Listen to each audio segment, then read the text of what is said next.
চেয়ারম্যানের নাম করে প্রকাশ্যে অভিযোগ।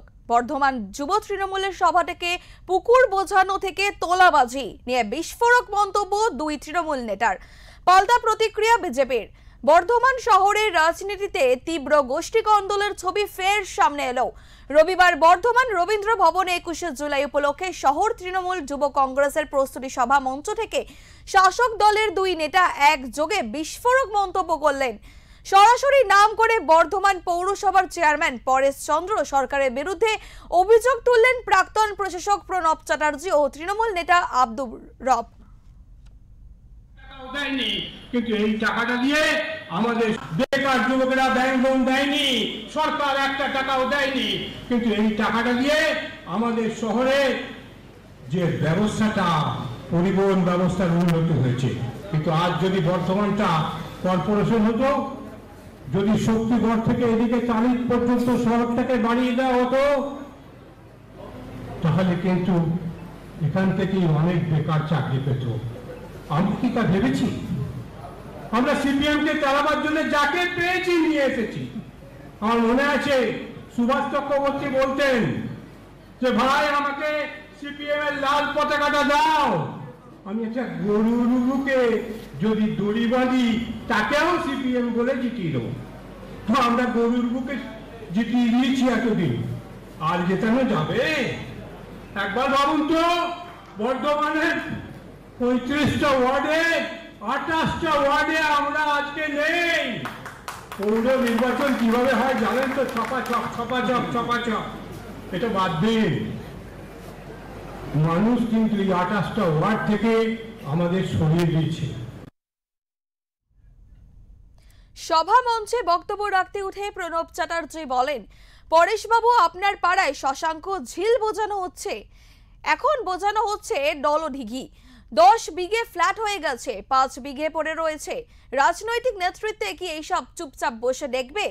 সঙ্গে তিনি আরো বলেন, আজ দলীয় সভায় চাকরি, বেকারত্ব বা উন্নয়নের কোনো আলোচনাই নেই, বরং বাড়ি তৈরি হলে নেতারা বলছেন ফার্স্ট ফ্লোর হলে যেন টাকাটা পৌঁছায়। এই অবস্থায় বর্ধমান পৌরসভার 28টি ওয়ার্ডের মানুষ আর ভোট দেবে না। ভাই আমাদের একটাই লক্ষ্য, 21শে জুলাই আমরা যারা শাসক দল, তা আমাদের দলের এসব আলোচনা আছে না? আলোচনা কি?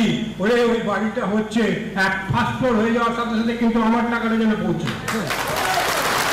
আমার টাকাটা যেন পৌঁছে যায়।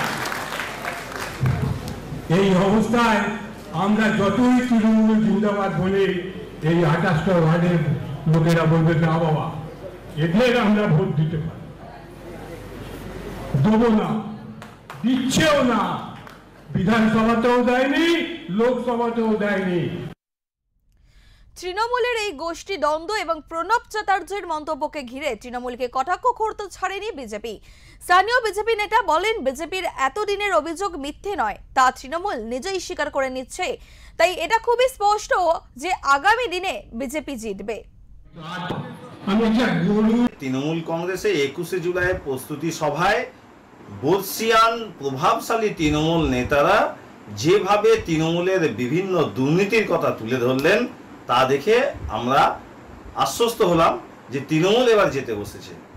আমরা এতদিন যেসব অভিযোগ করে এসেছি, পৌরসভা ভোটে ছাপ্পা ভোট, উন্নয়ন কিছু হয়নি বর্ধমানে, শিল্প হয়নি, বেকারত্ব বেড়েছে, বেকারদের চাকরি দিতে ব্যর্থ তৃণমূল কংগ্রেস, এবং টোটোর যে দুর্নীতি, তৃণমূল নেতাদের টোটো ভাড়ায় খাচ্ছে এবং বর্ধমান শহরের প্রকৃত পরিকল্পনা নেই উন্নয়নের, সেই কথাও তৃণমূল নেতারা বলছেন। এবং যে কোনো বাড়ি তৈরি করতে গেলে স্থানীয় তৃণমূল নেতাদের যে কাটমানি দিতে হয় সেটাও বলছেন। এবং বর্ধমানে 35টা ওয়ার্ডে সেভাবে উন্নয়ন হয়নি, 28টা ওয়ার্ডে যে তারা হেরে আছে এবং পৌরসভা ভোটে ছাপ্পা ভোট দিয়ে জিতেছে, সে কথা তৃণমূলের নেতারাই স্বীকার করছেন। পৌরসভায় সঠিক পরিকল্পনা করা হয় না সাধারণ মানুষের উন্নতির জন্য, সে কথাও বলছেন। এর থেকে বোঝা যাচ্ছে যে বিজেপি এতদিন ধরে যেসব অভিযোগ তৃণমূলের বিরুদ্ধে করে এসেছিল, সেগুলো শুধু অভিযোগ ছিল না, সেগুলো সত্য ছিল, সেটা কোনো রাজনৈতিক মন্তব্য ছিল না।